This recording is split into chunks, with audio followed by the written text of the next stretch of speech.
이재철 목사님이라는 분이 계신데 그분이 쓴 책에 이런 이야기가 나옵니다. 자신이 독일의 제네바에서 스위스에 있는 제네바에서 사역을 할 때 그때 한국으로 돌아올 일이 있어서 그 한국으로 돌아오는 비행기가 연착이 되고 그 비행기가 연착이 돼서 또다시 갈아타야 되는 비행기 또한 연착이 돼서 자신이 와야 되는 시간하고는 전혀 다른 시간에 틀어져 갖고 그 사람들을 픽업을 나오라고 얘기를 못했다 그러시면서 그렇게 여러 시간들이 틀어져서 아무도 마중을 나오지 않은 공항에 한 사람이 눈에 띄어서 그 사람에게 어디까지 가냐고 이재철 목사님이 물어보셨고 그분이 자신은 그 합정동 신촌 이런 데까지 간다 그랬는데 이재철 목사님의 집이 합정동에 있었어요. 그래서 공항에서부터 그러면 혹시 같이 태워다 줄 수 있겠냐고 물어보고 그렇게 동승한 그의 차에서 이재철 목사님이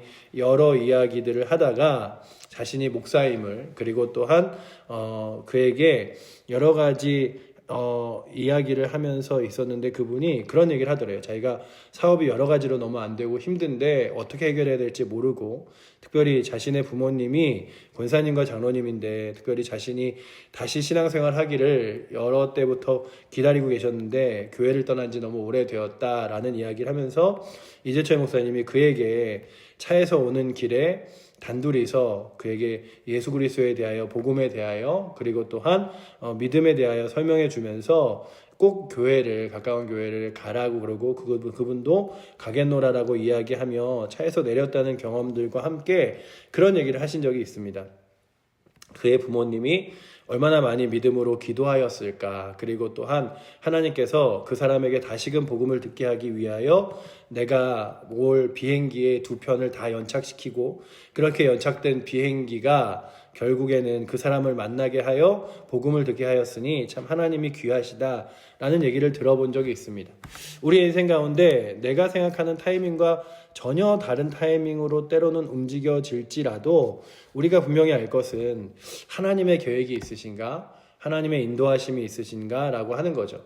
이스라엘 백성들이 블레셋에게 40년의 고통을 당하고 있을 때에 자녀를 낳지 못하는 마노아의 가정에 하나님께서 다시금 나타나셔서 그들에게 자녀를 있게 할 것임을 그리고 또한 그렇게 자녀를 낳는데 그가 나시르로 태어나서 태어나기 전 잉태할 때부터 하나님께 바쳐진 자로 세움을 받을 것임을 그리고 또한 그렇게 그 자녀를 키우는 어머니와 그리고 또한 마노아도 마찬가지였겠죠.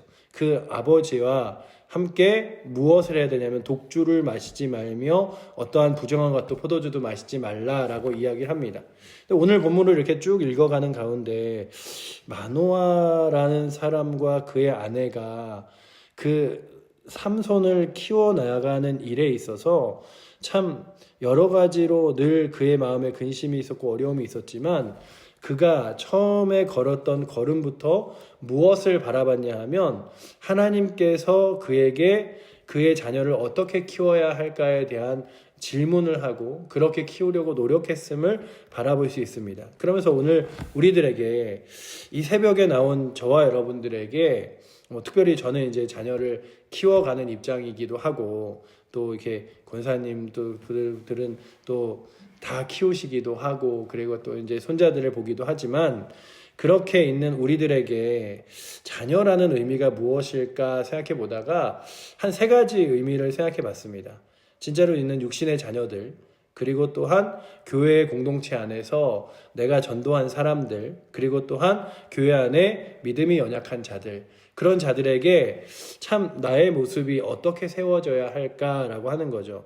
그러니까 자녀를 출산하지 못했던 이 마노아의 가정에 하나님께서 자녀를 약속하시면서 그 자녀를 키우고 또한 기르는 데 있어서 그리고 또한 임신할 때부터 말씀을 무엇이라고 하냐 하면 그 삼가 포도주와 독주를 마시지 말며 어떤 부정한 것도 먹지 말라라고 이야기를 하시는데 이거를 오늘 본문에만 3번이 나옵니다. 맨 처음에 하나님의 사자가 말씀하시는 장면에서 한번 나오고, 또한 마노아의 아내가 마노아에게 이것을 전하는 장면에서 한번 나오고, 다시금 마노아가 그러면 우리가 그 아이를 어떻게 키워야 할까요? 라고 물어볼 때 나오죠. 보시면 4절에 이렇게 기록하고 있죠. 우리 4절 말씀 한번 읽어보도록 하겠습니다. 그러므로 너는 삼가 포도주와 독주를 마시지 말며 어떤 부정한 것도 먹지 말지니라 라고 기록하고 있죠. 그리고 또한 7절에 보면, 7절 제가 읽어드리면, 그가 내게 이르기를 보라 내가 임신하여 아들을 낳으리니 이제 포도주와 독주를 마시지 말며 어떤 부정한 것도 먹지 말라. 이 아이는 태어나면서부터 그가 죽는 날까지 하나님께 바쳐진 나시림이 됨이라 하더이다 라고 말하며 그의 아내가 말하고, 또한 이제 하나님의 사자에게 마노아가 기도합니다. 무엇을 기도하냐 하면, 그러면 그 낳은 자녀를 우리가 어떻게 키워야겠습니까? 라고 물어봅니다. 8절에 보시면 8절 후반절에 우리가 그 낳은 아이에게 어떻게 행할지를 우리에게 가르치게 하소서 하니 라고 기록하고 있죠. 그래서 다시금 하나님의 사자가 다시금 오십니다. 그리고 그들에게 다시금 이야기하시는 장면이 오늘 우리가 읽었던 14절 말씀이죠. 우리 14절 말씀도 한 번 더 같이 읽어보도록 하겠습니다. 포도나무의 소산을 먹지 말며 포도주와 독주를 마시지 말며 어떤 부정한 것도 먹지 말고 내가 그에게 명령한 것은 다 지킬 것이니라 하니라 라고 기록하죠. 그러니 오늘 본문의 14절의 말씀 중에서 이 포도주와 독주를 마시지 말 것, 부정한 것을 먹지도 말 것을 3번이나 이야기하는 이 과정 가운데 참 중요한 건, 아니 나시린은 삼손이고 그리고 나시린이 태어나 삼손이 그렇게 자라야 하는 것 아닌가 하지만 그 삼손이 자라기 전부터 그의 부모가 그렇게 살아가야 함을 말씀해주고 있습니다.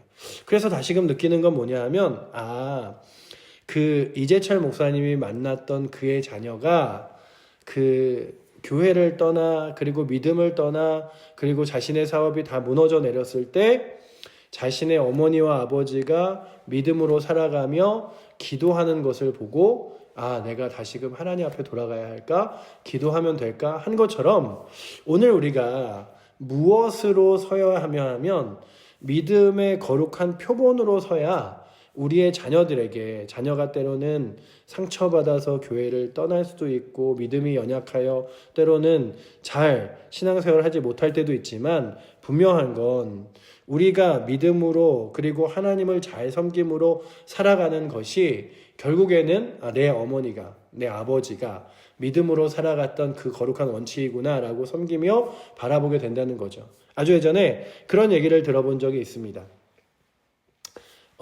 새가족은 전도한 사람을 닮아간다. 그래서 전도한 사람이 아주 막 새벽에도 새벽 예배 나오고 수요예배 나오고 그러면 그 전도한 사람이 전도받은 사람에게 수요일도 나와야 돼, 금요일도 나와야 돼, 주일도 나와야 돼, 뭐 이렇게 예배 자리마다 권면하고 같이 나와서 예배 드릴 것을 동참하는데, 우리도 그렇잖아요.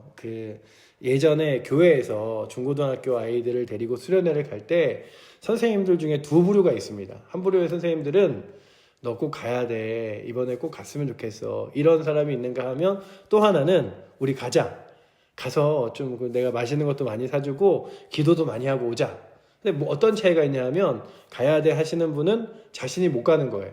뭐 휴가를 못 냈거나 아니면은 뭐 상황이 안 돼서 못 가면 아이들에게 강하게 권면을 못 합니다. 그래서 그냥 너도 갔으면 좋겠어, 한번 가볼래? 이렇게만 이야기하는데, 가시는 분들에게는 자신감이 있어요. 내가 가니까 가서 내가 너를 챙겨줄게, 도와줄게, 함께할게. 그러니 오늘도 믿음의 사람들에게, 오늘 이 마노아에게, 그의 아내에게 하나님께서 원하시는 건 뭐냐면, 너의 삶으로 먼저 하나님의 살아계심을, 그리고 또한 거룩한 삶을 보여주어라 라고 하는 것이죠. 그래서 오늘 우리가 때로는 내가 기도하거나 내가 하나님께 구한 대로 자녀가 잘 자라지 못하거나 아니면 교회 안에 있는 성도들이 참 그 영혼을 놓고 기도하는데도 불구하고 믿음이 잘 자라지 못할 때도 있음을 봅니다. 또한 우리가 전도한 사람들이 그렇게 내가 원하는 만큼 함께 믿음의 길을 걸어가지 못할 때도 있지만, 그러나 그들이 믿음의 길을 걸어가려고 할 때, 그리고 교회 안에서 참 믿음의 본이 되는 사람들을 찾으려고 할 때 우리가 거룩한 믿음으로 잘 서 있으면, 내가 저 집사님처럼, 저 권사님처럼, 저 장로님처럼 저렇게 믿음의 삶을 살아야겠다. 때로는 내가 과감하게 술을 버리기도 하고, 때로는 내가 정말로 세상 것들을 내려놓기도 하고 주님 바라봐야겠다라고 하는 모범과 롤모델이 필요한데, 오늘 이 자리에서 마노아와 그의 아내에게 무엇을 원하시는 거냐 하면, 너가 삼손에게 그런 롤모델이 되고 또한 그런 기준이 되어 주어라. 그래서 하나님 앞에서 어떻게 세워져야 할지를 바라봐라 라고 하는 것이죠. 그리고 마노아 또한 그렇게 하나님께 구한 것이 무엇이냐 하면, 하나님 자녀를 주시면 그 자녀를 우리가 어떻게 키워야겠습니까? 라고 하며 기도합니다. 오늘 말씀에 제가 가장 중요한 말씀으로 뽑았던 구절 중에 하나가 8절 말씀이에요. 우리 8절 말씀 한번 같이 읽어보도록 하겠습니다. 8절입니다. 마노아가 여호와께 기도하여 이르되 주여 구하옵나니 주께서 보내셨던 하나님의 사람을 우리에게 다시 오게 하사 우리가 그 낳은 아들에게 어떻게 행할지를 우리에게 가르치소서 하니 라고 되어 있죠. 여기서 두 가지를 바라볼 수 있는데, 한 가지는 무엇이냐 하면 마노아의 기도를 들으셔서 다시금 하나님의 사자를 보내신 하나님을 바라보게 됩니다. 오늘도 우리가 이 새벽에 나와 기도하는 것, 그리고 또한 우리의 삶 가운데 여러 가지 문제와 어려움들을 놓고 기도하는 것, 은혜 받기 위하여, 그리고 또한 다른 사람들을 위하여 하나님 만나기 위하여 기도하는 것, 이것이 중요한 이유는 뭐냐 하면, 누가 들으시냐 하면 하나님이 들으시는 거죠. 그래서 하나님이 다시금 마노아에게 주께서 보내셨던 사람을 보내셨던 것처럼, 그래서 오늘 말씀 9절에 보면 9절 초반에 이렇게 써 있습니다. 하나님이 마노아의 목소리를 들으시니. 그렇다면 오늘도 이 새벽에 나오신 우리 권사님들의 새벽의 기도를 하나님이 들어주실 줄 믿습니다. 그리고 또한 그렇게 들으시는 하나님께서 귀하게 응답하시는데, 삼손의 삶이 사실 알고 보시면 아시겠지만 그렇게 거룩하게 살거나 믿음으로 살아가지 못했어요. 그러나 마노아와 그의 아내가 기도함으로 그의 삶 가운데서 하나님은 그의 삶을 통하여 블레셋을 이기게 하시고 또한 싸우게 하시는 장면들을 봅니다. 그래서 무엇을 말하냐 하면, 삼손은 깨닫지 못하였으나, 이게 내일 말씀들을 보시면 삼손은 깨닫지 못하였으나 하나님께서 삼손을 통하여 블레셋 사람들을 이기게 하시니, 이런 구절들이 나와요. 근데 그렇게 하나님이 삼손을 사용하신 가장 큰 이유가 뭐냐면, 마노아라는 사람을 그리고 그의 아내를 거룩하게 세우셨기 때문이고, 결국 삼손이 마지막에 안타깝게 죽음을 이르지만, 그래서 마노아의 묘에 삼손이 죽어요. 근데 그 앞에 구절들을 보면서 마노아가 먼저 죽었는지 안 죽었는지 알 수 없지만 안 죽은 것 같은데, 그러나 그가 결국에는 블레셋 사람들이 많은 그 자리에서도 다시금 하나님을 기억하여 하나님께 나로 하여금 이번만 다시 한번 힘을 주사 이 블레셋 사람들로 하여금 하나님 계심을 보게 하여 주시옵소서. 이런 구절로 마지막을 이 삼손의 이야기를 마무리하거든요. 그때 바라보는 건 그가 결국에는 그의 아버지와 어머니가 믿었던 하나님, 섬겼던 하나님에 대하여 다시금 발견하게 되었구나라는 구절을 보게 됩니다. 그러니 오늘도 이 말씀을 읽는 여러분들에게 자녀도 있으시고 교회 안에 믿음이 연약한 자도 저희들에게 있고 때로는 우리들이 전도해야 될 전도 대상자들도 있지요. 그들에게 여러분들이 거룩한 본이 되어주셔서 여러분들이 하나님을 어떻게 섬겨가야 되는지를, 그리고 또한 그 하나님을 섬기는 것이 어떤 기쁨과 은혜가 있는지를 삶으로 보여줄 수 있는 은혜가 오늘도 이 새벽에 나오신 여러분들과 저에게 있기를 축원합니다.